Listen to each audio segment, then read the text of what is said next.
Hot topic pa din sa buong social media platform ang balita patungkol sa isyu sa mag-asawang Pauline Luna at Vic Soto. Ayon kasi sa balita, tuluyan na daw na iniwan ni Vic Soto si Pauline matapos daw nitong malaman na hindi niya tunay na anak si Tali Soto. Ayon sa lumabas na balita, alam na daw ni Vic Soto kung sino ang totoong ama ni Tali Soto.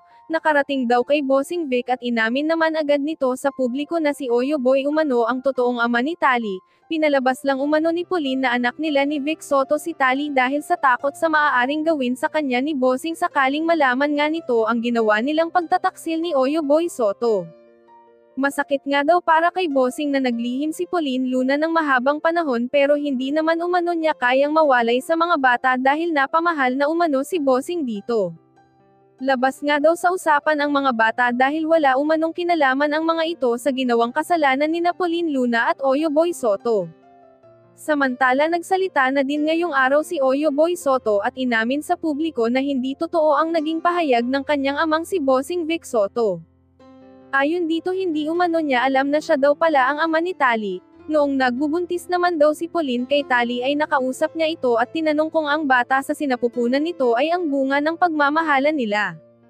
Lakas loob naman daw na inamin ni Pauline na si Vic ang tatay ng pinagbubuntis niya noon kaya panatag daw si Oyo Boy na hindi niya anak si Tali. Nais daw ni Oyo Boy na malinawan kaya daw humingi ito ng request kay Pauline at Vic Soto na ipa-DNA test si Tali nang sa gayon ay magkaroon na ng sagot ang kanilang mga katanungan. Sakaling mapatunayan daw na anak talaga ni Oyo si Tali, handa naman daw niya itong kunin sa puder ng Daddy Vic Soto niya, upang makabawi kay Tali sakaling tunay niya daw talagang anak ang bata. Samantala, tila sunod-sunod nga ang hindi magandang nangyayari sa buhay ngayon ni Vic Soto at Pauline Luna, dahil ngayong araw nga ay nabalita na di umano'y itinakas ni Maine Mendoza kay Pauline Luna ang bunso nitong anak na si Baby Mochi. Ayon sa balita, nagawa daw iyon ni Maine dahil sa selos nito dahil hanggang ngayon nga daw ay may pagtingin pa rin ito kay Vic Soto, kahit nagkasundo na daw ang mga ito na pananagutan naman daw ni Vic Soto ang bata sa sinapupunan ni Maine Mendoza. Sa ngayon nga daw ay pinaghahanap na ng mga pulis si Maine Mendoza dahil sa ginawa nitong pagdukot kay Baby Mochi.